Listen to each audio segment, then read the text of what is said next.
Hello everyone and welcome to part 2 of the presentation and lecture on tax administration and procedure.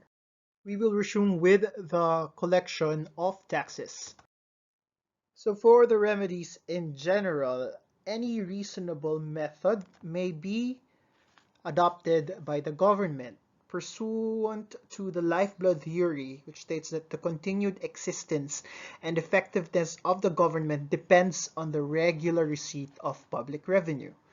The legislature may adopt any reasonable method for the effective enforcement and collection of taxes, the most summary measures without divesting the taxpayers of their property without due process. The power to collect is implied from the power to impose taxes. There is an implied authority to devise ways and means to accomplish the collection in the most effective manner. Even in the case of tax exemptions, or when a taxpayer is invoking his or her right to be exempt from payment of taxes, collection of taxes should not be impeded or enjoined except upon a clear showing of such right. And finally, collections should be made in accordance with law. The BIR is, of course, the collection arm of the government, and it must do no less, particularly to strive to render service with utmost diligence and efficiency, because generally taxpayers perceive the tax office negatively with alleged corruption or other bad practices that people think the BIR does. So again, generally, judicial proceedings are not required in order to collect taxes, and no government could exist if all litigants are permitted to delay the collection of taxes by mere lodging of a case against the BIR. There are several remedies available to the government in order to enforce and implement the collection of taxes, the first of which is what you call the distraint of personal property. When you talk about distraint, this is the seizure of the government of personal property, be it tangible or intangible, to enforce payment of taxes to be followed by a public sale if taxes are not voluntarily paid by the taxpayer. There are usually two kinds of distraint: actual distraint, or there's a physical taking of the property, or constructive distraint, where the owner is prohibited from disposing the property. The following are the requisites for distraint. Number one, the taxpayer must be delinquent in payment of tax. Number two, there is substantial demand for its payment already. Number three, despite such demand, the taxpayer fails to pay the delinquent tax at the time required. And number four, the period within which to assess or collect the tax has not yet prescribed. The following are some of the properties that can be subject to distraint. Number one, all goods, chattels, effects, or other personal properties belonging to a taxpayer may be seized, but properties exempt from attachment, garnishment, or execution, and bank accounts. No need for inquiry into the bank accounts. However, there are certain properties that are not subject or should not be subjected to the distraint. Number one, bonds or cash deposits for possession of firearms. Otherwise, the objective of the law, putting up a bond in case of possession of firearms, would be frustrated or defeated. Number two, properties under custody of the courts, or what you call in custodia legis. So properties under judicial settlement without consent of competent court. So take note of the keywords without consent of competent court. Meaning, if you apply or ask for the permission of the court to take out that property in custodia legis in order to settle the taxes due from that taxpayer, then it is possible. And number three, properties which are exempt from either attachment or levy by special law, such as benefits from the GSIS. So how is this trained done? It depends whether if it is a tangible or an intangible property. For tangible properties, an officer will serve what you call a warrant of distraint, signed by himself, to the taxpayer, accounting for the property distraint, and that warrant is left with the owner or person in possession of the property taken. A statement of the sum demanded and the note of the time and place of such sale of this or the sale for that property must also be indicated. For intangible properties, it depends on the kind of property. For shares of stock, the officer will serve a warrant to the duly authorized personnel. Upon receipt of the warrant, the taxpayer shall not permit any transaction which may prejudice the collection of tax. For debts, the officer will leave a copy of the warrant with the person owing such debt or to the debtor of the taxpayer, to the effect that the person in control of any credits belonging to the taxpayer must pay the commissioner of such debt or credit. And lastly, in the case of bank accounts, they will be garnished by serving a warrant of garnishment instead of distraint. So it's a different term when it comes to bank accounts upon the taxpayer and the bank. So both are served with the warrants, with the bank later on turning over to the commissioner such amount sufficient to satisfy the claim of the government. So now, when is constructive distraint done by the government? In order to safeguard the government's interests, the commissioner may place personal property under constructive distraint if, in his opinion, the taxpayer is number 1, retiring from any business, number 2, is intending to leave the country or remove his property, or hide or conceal his property, or number 3, is performing any act tending to obstruct proceedings for collecting the tax due. How is this done? The person in possession of property signs a receipt covering the property distraint, and number 2, he or she obligates himself or herself to preserve the same and keep it intact or unaltered, and not to dispose the same in any manner without the express authority of the commissioner. So here you are provided with a comparison of actual and constructive distraint.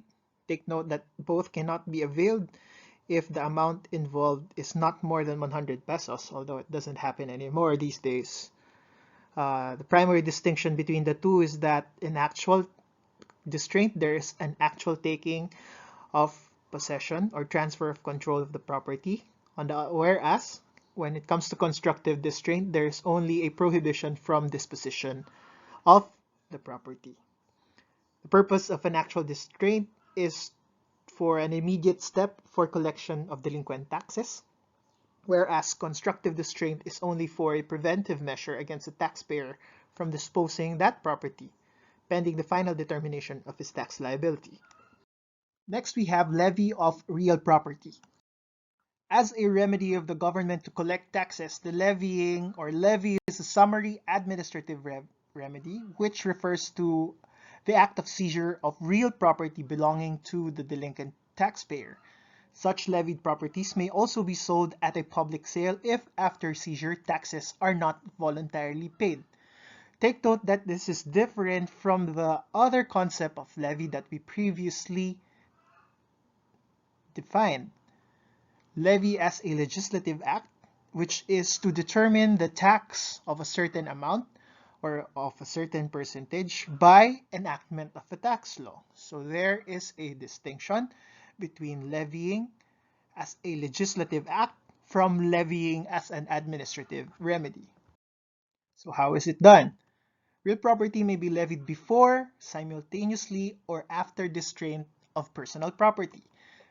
The remedies may be repeated if necessary, and that revenue officers are not required to exhaust personal properties before proceeding upon real properties of a taxpayer. So it means if it is more efficient for the government or for the officers to run after your real properties first, then they can do that through the levying of real properties instead of distraint of personal properties. The requisites for distraint are similar for levy of real property. Take note that for levy to be effected, it is done by service of a written notice containing the following. Number 1, the description of property to be levied. Number 2, the name of the taxpayer. And number 3, the amount of the tax and penalty due. Let's talk about redemption rights. Delinquent taxpayers or anyone for his or on his behalf shall have the right to redeem property sold or forfeited. If redemption is made by one who is not the owner, such owner can subsequently recover the property from him. The person redeeming the property need not be a party in interest or related to the delinquent taxpayer as long as it is done for and on his behalf. Take note that the right of redemption must be exercised within 1 year from date of sale reckoned from the date of registration of such deed of sale or declaration of forfeiture as the case may be. And this 1 year period cannot be extended by the courts. Finally, in case of property forfeited by the government, the forfeiture becomes absolute. Next, we have the remedy of forfeiture. This remedy involves the divestiture of property without compensation as a consequence of a default or offense. Forfeiture is directed against the property itself, and its effect is the transfer of title from the owner to the government. Forfeiture of personal property is enforced by seizure and sale or destruction of such property. On the other hand, forfeiture of real property is enforced by a judgment of condemnation and sale in a legal action or proceeding, whether civil or criminal, as the case may require. Lastly, forfeiture or forfeited property rather may be destroyed by order of the commissioner when the sale or consumption of use of such goods are injurious to public health or prejudicial to enforcement of law. Next is a tax lien. So what is a tax lien? Basically, a tax lien is a security in case of default of payment of taxes. It's a legal claim or charge on real or personal property of the taxpayer. It doesn't arise by implication from the power to tax. A tax is not a lien on a taxpayer's property. Tax liens created by statute or by law are strictly construed and must not be given retroactive effect unless required by its terms. There is no tax lien or security where there is no tax obligation. Next, the tax together with interest, penalties, and costs is a lien on all property and rights belonging to the taxpayer, regardless of ownership and transfer. Finally, a lien is a charge on property and it gives right to resort to the property for the payment of tax. Therefore, a lien secures only the payment of tax and nothing else.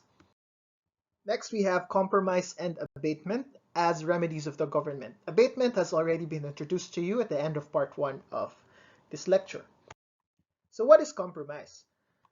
Compromise is basically a contract between parties by reciprocal concessions in order to avoid litigation or to put an end to one already commenced. This is pursuant to Article 2028 of the Civil Code. It is expected that neither party will be able to maintain the initial demands wholly unaltered, and changes are naturally made in the course of bargaining, and the final agreement rarely coincides with the original terms proposed. So compromise necessarily implies mutual agreement between parties. So insofar as taxation is concerned, your usual suspects are the BIR and the taxpayer. One party cannot exact from or impose upon another a compromise. So it has to be agreed by both parties involved. An offer of compromise does not therefore assume categorically a compromise until it is voluntarily accepted by the other party. So if the BIR suggests that a compromise be made, it's not perfected until accepted by the taxpayer and vice versa. So the following are your requisites in order for there to be a compromise. Number 1, obviously there has to be a tax liability. Number 2, there must be an offer of an amount to be paid by the taxpayer. And number 3, there must be an acceptance of the offer and settlement of the original claim. Take note that taxes are generally fixed by law and are not subject to contract or agreement between the taxpayer and the BIR. A compromise agreement or a legal compromise does not operate to discharge the tax liability where the law fixes a full amount of tax due unless there is an actual compromise of the tax in settlement of the taxpayer's liability. So who may compromise tax cases? From the government side, as a general rule, only the commissioner has the power to compromise both civil as well as criminal cases arising from violation of the tax code. This power is purely discretionary on the part of the commissioner, and the courts have no power to compel or require or even mandate the commissioner to exercise the discretion to do or to enter into a compromise agreement. The commissioner must consider not only the pecuniary benefit or interest of the government, but also justice, equity, and public policy. Your subordinate officers, however, like the regional director or the revenue district officer, may actually enter into what you call preliminary compromise, which is subject to review or approval of the commissioner. But once rejected, such rejection is final and binding unless again revoked by the commissioner. Lastly, the delegation of the power to compromise is actually prohibited by law. However, tax assessments issued by regional offices for basic deficiency taxes of 500,000 or less, as well as minor criminal violations, may be compromised by the regional evaluation board. So at the regional level, if it is only comprised of deficiency taxes worth 500,000 or minor criminal violations, then it can be compromised at that level. So extent of compromise depends on the kind of case involved. In civil cases, which particularly means liability for unpaid taxes, you can enter into a compromise if there is reasonable doubt on the validity of the assessment against the taxpayer, or when the financial position of the taxpayer demonstrates clear inability to pay or financial inability to pay. In criminal cases, these may be compromised except, number one, those already filed in court, and number two, those involving commission of fraud by the taxpayer. Now, there are minimum thresholds that you have to take note when it comes to compromise. The minimum compromise rate would be 10% of the basic assessed tax in cases of financial incapacity, and 40% of basic assessed tax for other cases like doubtful validity of assessment. So for example, if the BIR is assessing you for 100 and that you filed or requested for a compromise on the basis of doubtful validity of assessment, your compromise penalty or compromise payment should not be less than 40. So you can arrive at a final amount to be paid at around 60 or 50 or 70 or even 40, but not less than 40 because the minimum compromise rate would be 40%. 10% for financial incapacity makes sense because by its very nature, you don't have the capacity to pay. So you have to have at least 10% of the amount due. Compromise entered into between parties involved, particularly the BIR and the taxpayer, has the authority and effect of what you call res judicata, or it's as if it has been decided upon by courts. But this may be set aside by finding of mistake, fraud, violence, etc. Abatement you've already seen last time, but just to recap, abatement talks about the total cancellation of tax liability as opposed to your compromise, which only reduces the amount that you will pay.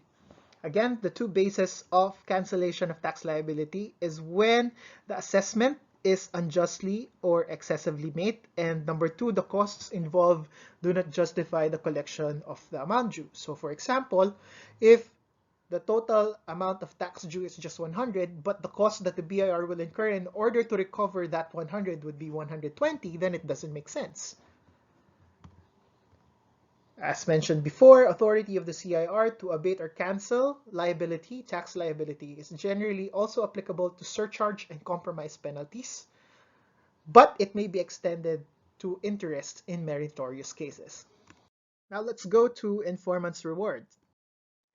The tax law has a provision incentivizing provision of information crucial for the collection efforts of the BIR. So any person except BIR officers or public officials or even relatives within the 6th civil degree of consanguinity or relationship who voluntarily gives definite and sworn information not yet in the possession of the BIR, which leads to the discovery of frauds resulting in the recovery of revenue, surcharges, or fees, conviction, or imposition shall be given such reward. So what or how much is an informer's reward?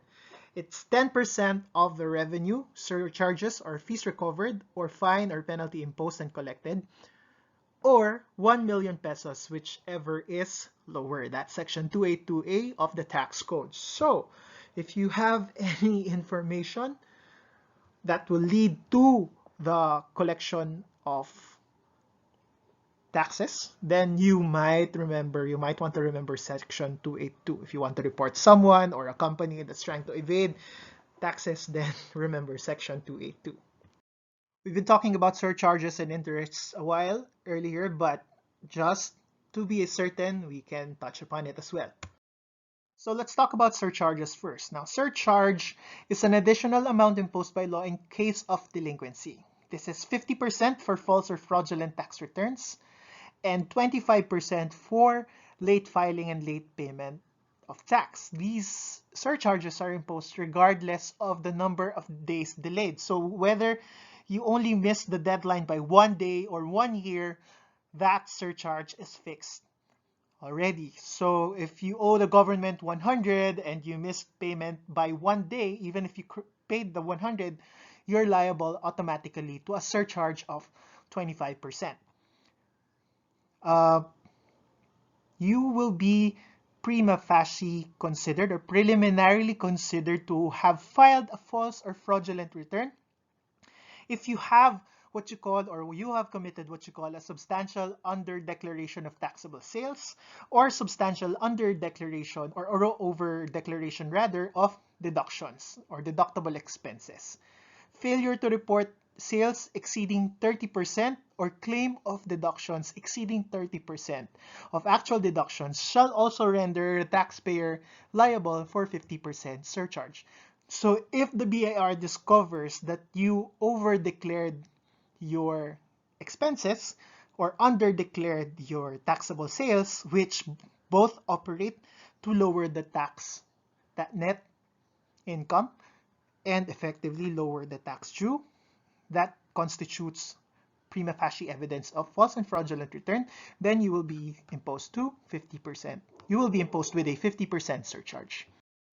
On the other hand, when you have interests, a taxpayer is liable to pay interest at the rate of 12% per annum. Now, take note, upon effectivity of the Train Law, the interest rate has been moved from 20% to double the legal rate of interest. So currently, the legal interest rate is 6%, so double that is 12. So interest of 12% per annum from the date prescribed until the amount is fully paid. Under the law, imposition of surcharge and interest is mandatory in order to discourage delay and non-payment of tax due. Even good faith in failing to pay tax upon advice of counsel is not sufficient justification for seeking exemption from payment of surcharge.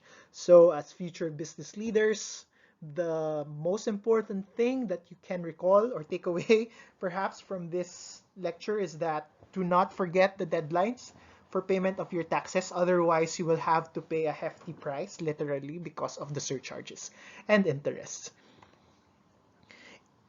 However, there's one exception. If the delay is based on a very difficult question of law, then that 25% surcharge can be dispensed with.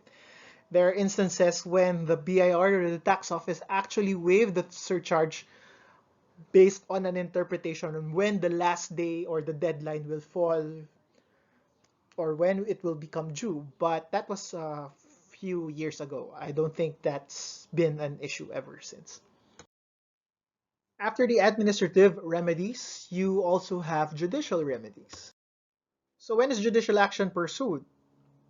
Actions for civil or criminal cases for collection of taxes may be pursued in the discretion of the tax authorities charged with the collection of such taxes with or without pursuit of distraint or levy. So they can skip the administrative remedies altogether and institute the corresponding action against an erring taxpayer.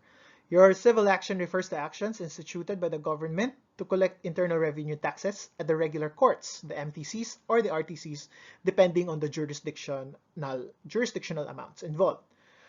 Or, in the alternative, a criminal action may be instituted by authorities for the collection of delinquent taxes. Case in point, tax evasion cases. Judgments arising from such cases impose not only penalty, criminal penalty, but also order the payment of the taxes involved. Let's say, for example, the government opts to lodge a criminal case against an erring taxpayer, and the taxpayer was proven to be not guilty. What happens to the tax liability? If a taxpayer is acquitted of such criminal case, such acquittal does not exonerate or exempt him from his civil liability to pay the tax due if there is a tax that should be paid. An obligation to pay taxes does not arise from a criminal act. In the case of Republic versus Patanao, if the acquittal is based on the fact that the failure to pay was due to a reasonable cause and not because of willful neglect, then They have to be viewed separately. What happens then if during the pendency of a criminal tax case like a tax evasion case, the taxpayer decides to pay the tax subject to that criminal case? Any subsequent satisfaction of the tax liability once that criminal case has been lodged, say for example for false or fraudulent filing of returns, it doesn't operate to extinguish the criminal liability. Remember, in the case of People versus Tierra, duty to pay taxes is independent of any attempt on the part of the taxpayer to evade the payment. So in tax evasion cases, the criminal act is not really the failure to pay that of tax, but the intent and actual evasion of the tax, regardless of the amount involved. Thus, the satisfaction of civil liability is not one of the grounds for the extinction of a criminal action. Just one last concept for BUS Law 3, let's talk about rules on prescription. So what's prescription? In the legal sense, prescription is a mode of acquiring ownership or other real rights through the lapse of time in a manner and under conditions prescribed by law. Your prescriptive periods, on the other hand, refer to the respective periods of time within which various actions or proceedings in law must be brought. A law or provision in the law prescribing the period within which a party should enforce a right or resort to the courts for redress is what you call a statute of limitation. So prescriptive periods have been put in place by law, particularly by the tax code as well, in order to secure the taxpayer against prolonged and unreasonable investigation after the lapse of the period prescribed. Hence, once prescription has set in, the BIR can no longer run after the taxpayer for taxes allegedly unpaid or due. Fixing of periods are beneficial not only for the citizens but also for the government. The citizens are given a sense of security against unscrupulous tax agents, and the government will have officers obliged to act promptly. Without such legal protection, taxpayers would be open season to harassment by unscrupulous tax agents. When it comes to construction or interpretation, being a remedial measure, prescription is designed primarily to protect law-abiding taxpayers. Hence, it is liberally interpreted in favor. You've seen this earlier, but these are the prescriptive periods applicable to taxation. Generally, the period for assessment is within 3 years from the date the return was due or filed, whichever is later. But except in case of failure to file a required return or a return filed is false or fraudulent, the prescriptive period is 10 years after the date of discovery of such omission, non-filing, falsity, or fraud. Generally, the discovery of falsity or fraud or the failure to file a tax return must have been made within the 3-year prescriptive period provided by law. However, because the ground or the basis for the assessment is the omission or the non-filing or falsity or fraudulence of the tax return concerned, the law expressly grants that the prescriptive period for assessment must be made 10 years from discovery of the BIR. This means that regardless of when that discovery is made, the 10 years will run from the point or time of such discovery. The example we made during the last lecture is that when the taxable year concerned is 2002 and the non-filing or the falsity in the tax return was discovered only in 2020, then you count the 10 years not from 2002 but from 2020, because it was only in 2020 that the non-filing or the falsity was discovered. Prescriptive rules when it comes to collection, not on assessment but on collection. When an assessment is made, the period for collection, either through levy, distraint, or court action, is within 5 years following the date of assessment. Once an assessment has become final, executory, and demandable, it doesn't automatically always happen that the taxpayer will pay, right? So the BIR will now have 5 years to run after that taxpayer to collect on the tax due.